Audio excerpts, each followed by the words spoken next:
Hey, hello everybody, welcome back to another video. So yes, it's been a while, and okay, it's been like 3 days. I'm very sorry. So yeah, folks, this is part 2 of our reaction to the Napoleonic Wars by Oversimplified. This is part 1, and okay, that was weird.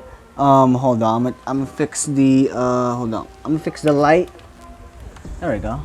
Okay, so this is part 2 of part 1 of this video. Yes, because first of all, this video is a very long video. Not really that long, it's 29 minutes, but I couldn't record a video over, let's say, over 35 minutes, and I just started my recording. And yeah, big shout out to Calgan channel. His channel will be in the description down below, and this video will be in the description down below. The Napoleonic Wars Part 1 video and Oversimplified's video will be in the description down below. And remember, I'm a history learner.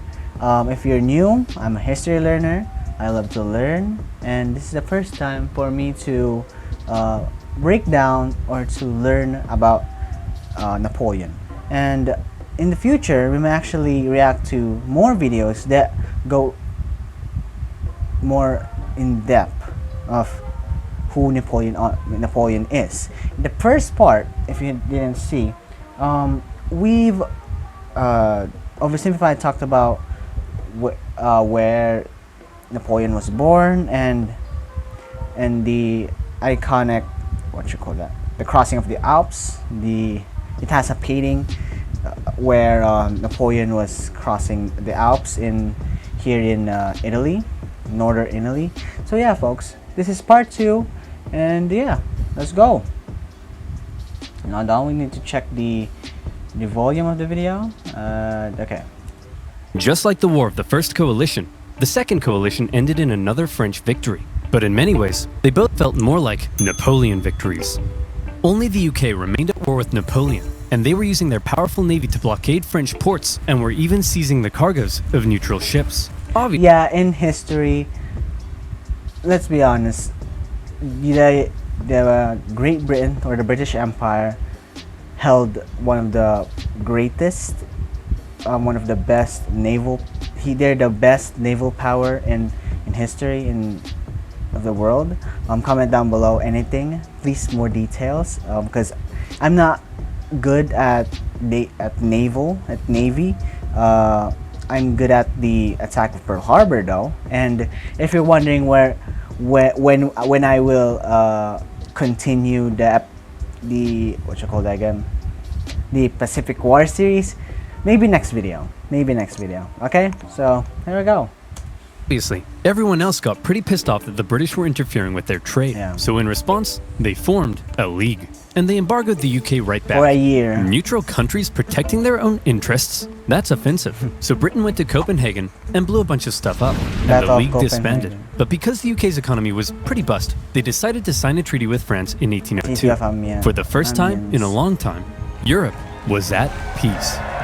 Congratulations, sire. You've achieved peace. Yes, Pierre, but not for long. I still don't trust those dirty Brits. Did you hear they've been calling me the Bony Man? What does that even mean? Keep an eye on them, would you? I can't, sire. Why not? Because they use NordVPN.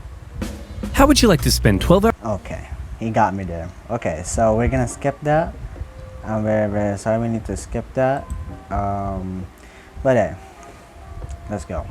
Oh yeah. Crossing the Alps, defeating the Austrians, and Europe at peace. What a meteoric rise it had been for the young Corsican. He had just taken charge of a nation that appeared to be losing a war and turned it all around, securing French gains in Europe. But there was now a big question. You see, throughout the chaotic French Revolution, French governments had struggled to keep the economy afloat. They often didn't have a whole lot of support, and they frequently came and went. Would Napoleon finally be the man who could stick around? Yeah, the French Revolution was pretty disastrous, or let's say it's very disastrous. So he actually made a video about the French Revolution, but that might, maybe we might react to that video maybe next 3 months because the copyright issue. You know, I'm scared of getting copyright claimed. So yeah, folks. Anyway, let's go. Military victories were one thing, but could the general also govern? Spoiler alert. Yes. Yes.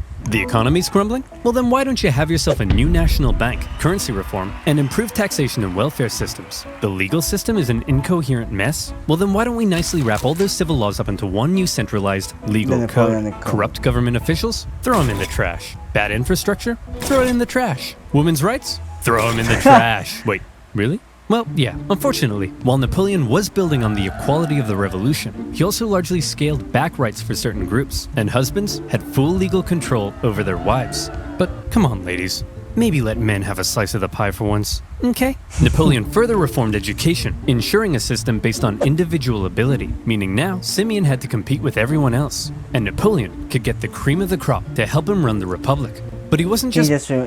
For other words, correct me if I'm wrong, he removed the patriarch or the type of hierarchy in France's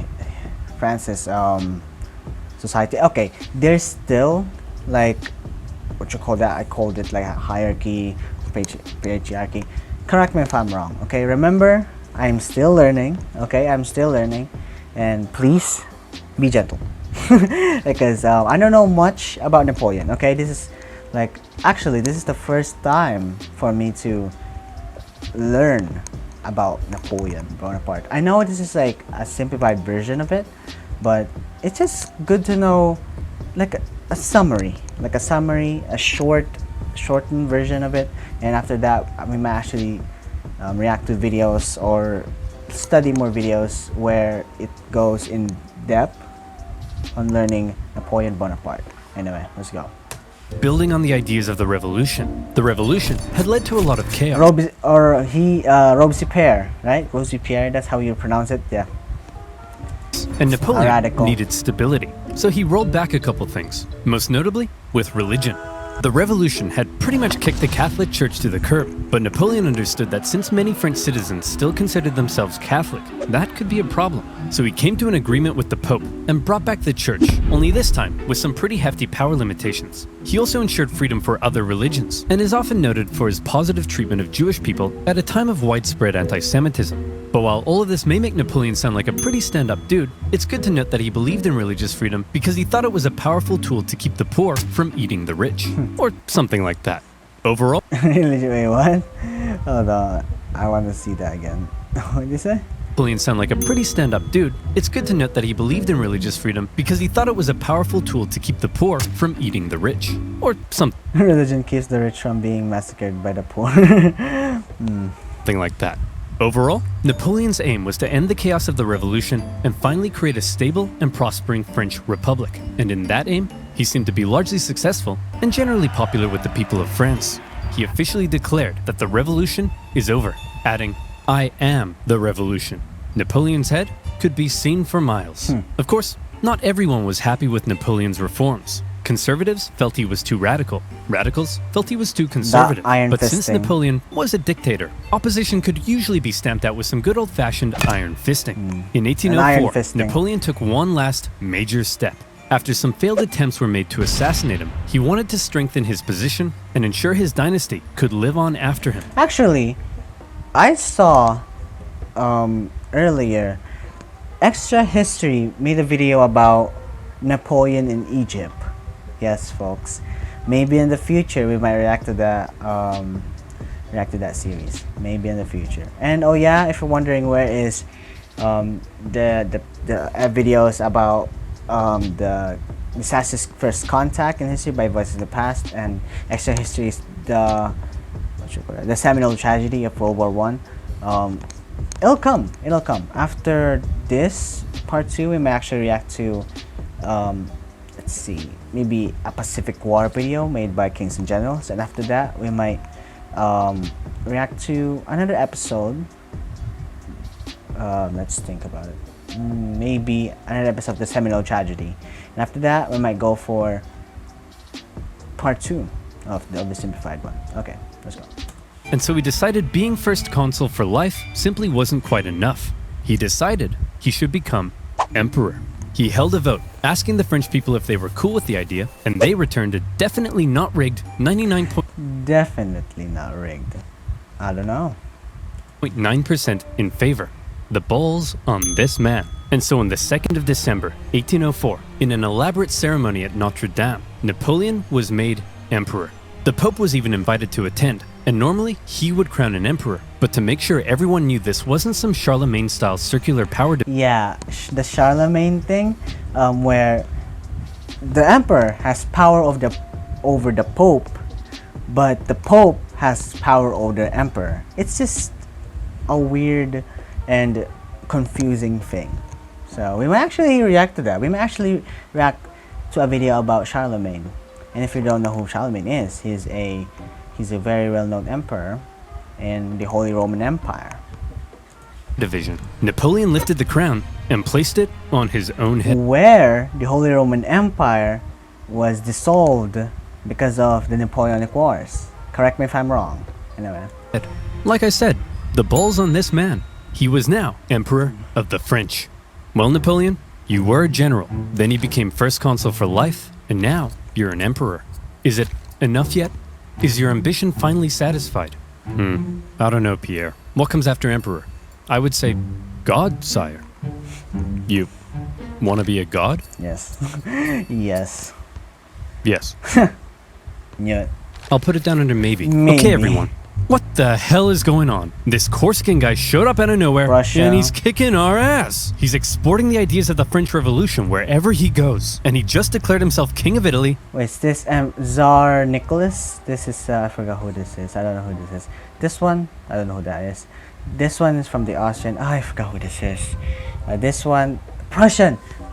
Is this Kaiser Wilhelm? Kaiser Wilhelm? I don't know. Let's go. And emperor. He can't do that. I'm the emperor. Oh, hey, fellow monarchs. I see you're having a monarch party. My invite must have got lost in the mail. I'll just set up a spot right here. Wow. You don't belong here, Napoleon. We're coming to take you down. I'd like to see you try. Whoa, I'm so scared I just pooed my pants. Hey, everyone. I just pooed my pants.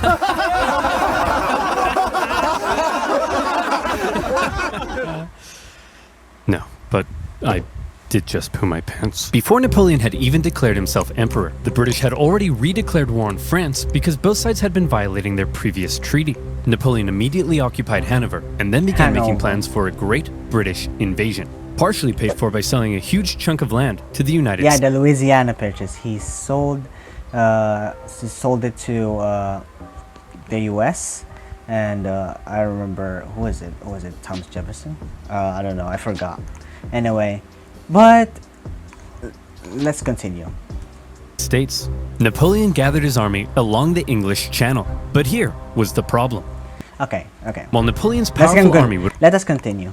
almost certainly obliterate the British on land, there was very little chance he'd actually make it across the Channel, because Britannia ruled the waves. Yeah, that's a fact. That's a big problem of all nations who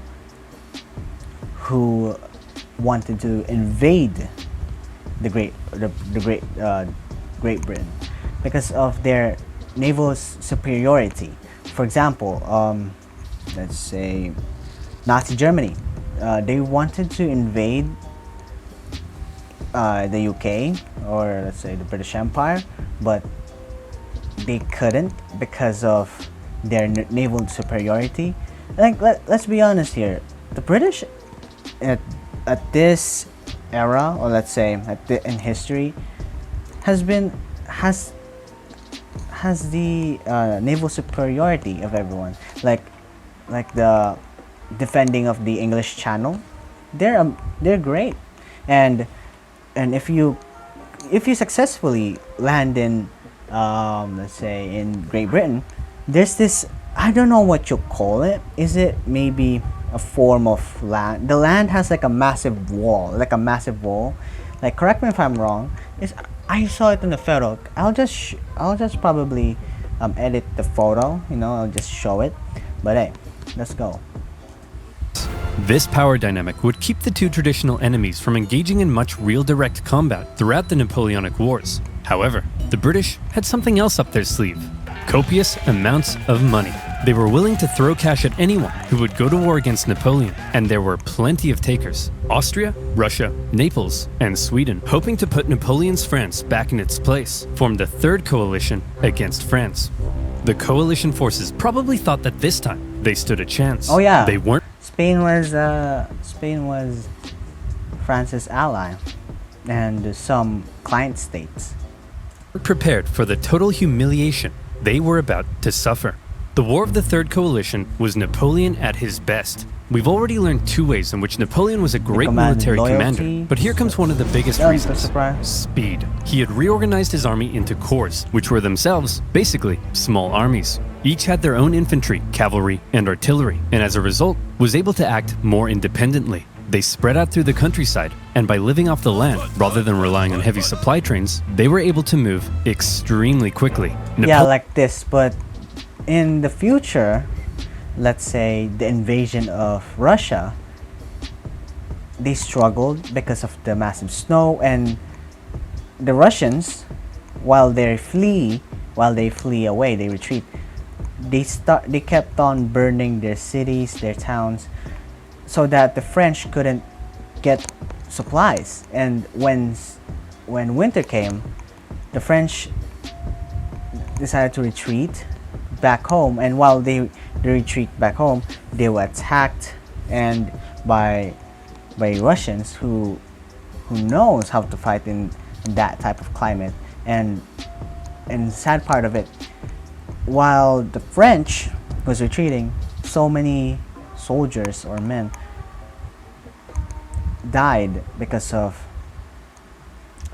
the cold, because of the winter. Anyway, let's go. Napoleon would traverse massive distances, outmaneuver his enemies, isolate them, and then move in for the kill before they even knew what was going on. Lightning warfare leading to total destruction. Would you like to see him do it? Yes. Here we go. Part of the coalition's plan was for the Russians to meet up with the Austrians and take on Napoleon together. Combined, they could turn the tide against him, so Napoleon needed to stop them from ever meeting. But he's all the way over in Boulogne. No problem. In a matter of weeks, Napoleon marched 200,000 men in secret, encircling Austrian General Mack and capturing his entire army. A devastating blow. Napoleon later remarked, "I have destroyed the Austrian army by simply marching." Oof. Next, he turned to face the approaching Russians. Okay, it looks like the French are coming for us, but check this out. I've got an amazing idea. When they approach, we run away.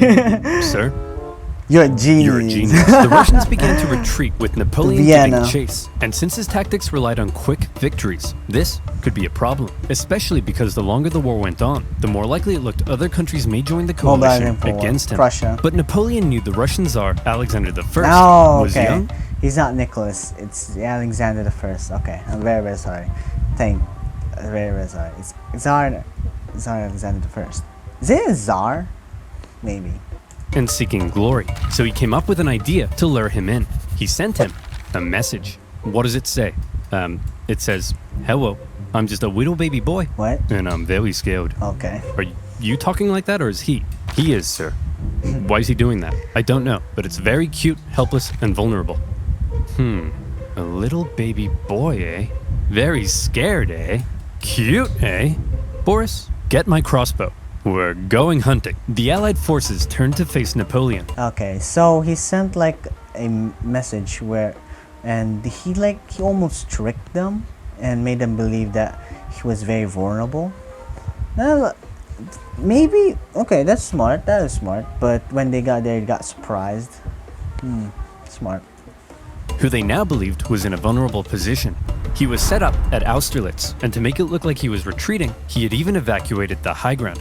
A thick fog set in, obscuring Napoleon's center as the Allies took the bait and set up on the heights. From there, they spotted Napoleon's very weak-looking right flank, and they descended the heights to go get it.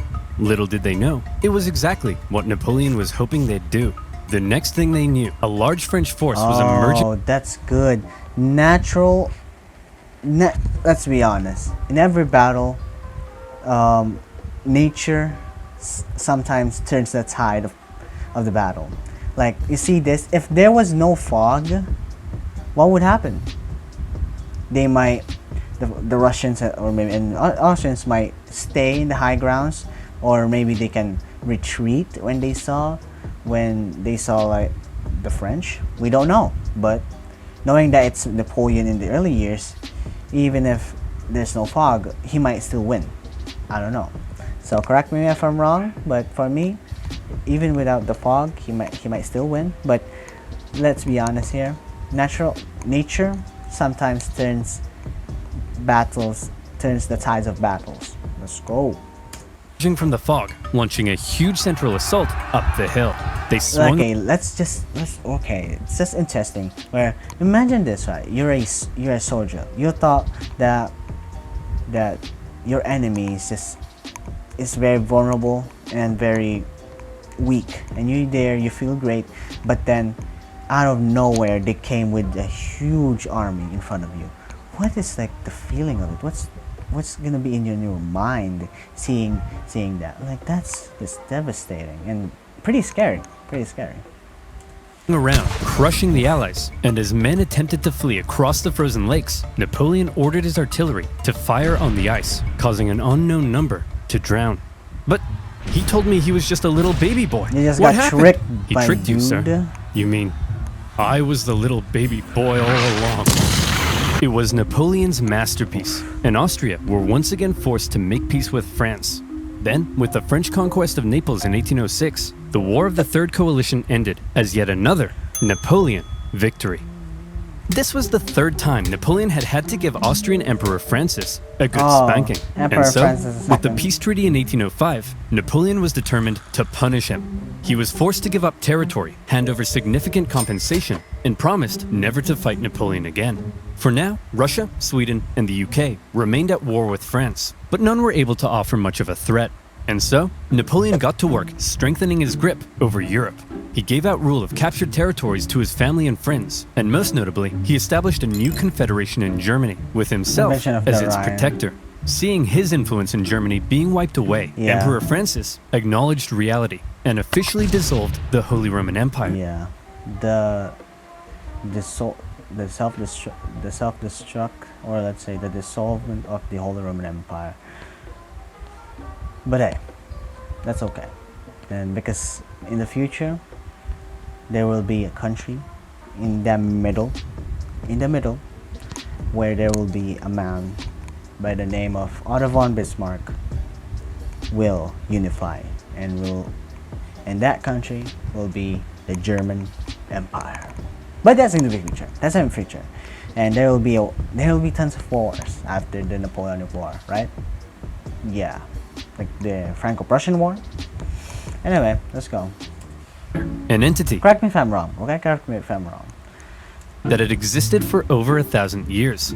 But it wasn't all good news for Napoleon. For one thing, Spain had earlier allied with France in 1804 because the British just couldn't help themselves from blowing up Spanish ships, and Napoleon hoped a combined French-Spanish fleet would eventually be able to invade England. Unfortunately, he received word that British Admiral Nelson had engaged his fleet at Trafalgar. Normally, naval battles looked like this, but in this case, Nelson did this. Was it because he was an idiot? No. It's because he was a genius. He successfully punched through the Franco-Spanish line and unleashed hell. His victory ensured British control of the sea, and his death during the battle made him a legend. Napoleon's hopes for a future British invasion were gone. But not just that. Napoleon was also hoping to secure peace on the continent, but that wasn't looking likely because the Prussian king was under pressure from his wife. Frederick, he's established a Oh, confederation. it's not Wilhelm. It's okay. It's Frederick. In our turf, and he told us he'd give us Hanover, but then offered it to the British. You have to declare war on him. What is it with you and war? What is it with you and being a cupcake? Go to war! Okay. In October 1806, Prussia, with its famed military tradition, joined the coalition and declared war, beginning the War of the Fourth Coalition. Fourth Coalition. Unfortunately, Prussian King Frederick William III wasn't the smartest tool in the shed. Look at him over there, being all French. Makes me sick. Boys, we'll get him this time. But here's the thing. This time, we have to stick together. Do not under any circumstances face Napoleon by yourself. You all saw what happened to Austria. King Frederick Hey, is gone. where'd Fred go? Hey, you jerk. Think you're some kind of big shot? Huh? Want to tangle with Fred? You don't got the cojones. We're screwed. Without consulting its allies, Prussia had gone ahead and sent Napoleon an ultimatum demanding he move all his forces out of Germany. Now, some of you watching this video probably can't even wipe your own bum yet, but even you know, you don't just send Napoleon an ultimatum. Obviously, Napoleon went in for the kill. Prussia's army was quite outdated, so when they met Napoleon at the twin battles of Jena and Auerstedt, it wasn't even close. Even Marshal Davout's heavily outnumbered corps at Auerstedt sent the Prussians running, and Napoleon carried out a ruthless pursuit of his fleeing enemy, taking Berlin and within a single month decimating the Prussian forces. Frederick William and the remnants of his army moved to the east. At this point, Napoleon's forces were pretty tired. Winter had come and conditions were miserable. He anticipated both sides would settle into winter quarters, but Russia decided to try their hand at an unexpected winter attack. A series of brutal battles followed that took a heavy toll on both sides, including the vicious Battle of Eylau, fought in blizzard conditions. Men froze to death, and many deserted. The Russian artillery tore the French to shreds, and Napoleon himself was momentarily under risk of being captured. In the end, the French army was saved thanks to a legendary cavalry charge by Napoleon's flamboyant cavalry commander, Murat. After the horror inflicted on both sides, they decided it might be a good idea not to do any more fighting until after winter. Then, after winter came, and the fighting continued. The Russians were pushed back to Friedland, where Russian General Bennigsen made a bit of a blunder by positioning himself with the Aller River to his back. The French artillery were able to pin the Russians between the river and their concentrated gunfire, a major element in Napoleon's fighting style, and many Russians drowned as they tried to escape. War of the Fourth Coalition. Victory, Napoleon. Well, that was fantastic. That was an amazing episode. Okay, yeah, an amazing episode. And yes, folks, thank you for watching. Like and subscribe for more videos like this. And if you love learning history and you're still a history learner and you know history but you want to help me to learn history, subscribe to the channel. And if you like the video, give this video a like, and thank you for watching. Like and subscribe for more videos like this. And big shout out to Kyle Glenn channel. Wow, my boy is my best friend. 431 subscribers. Fascinating. Anyway, thank you for watching. His channel will be in the description down below. I'll see you in the next video. Goodbye.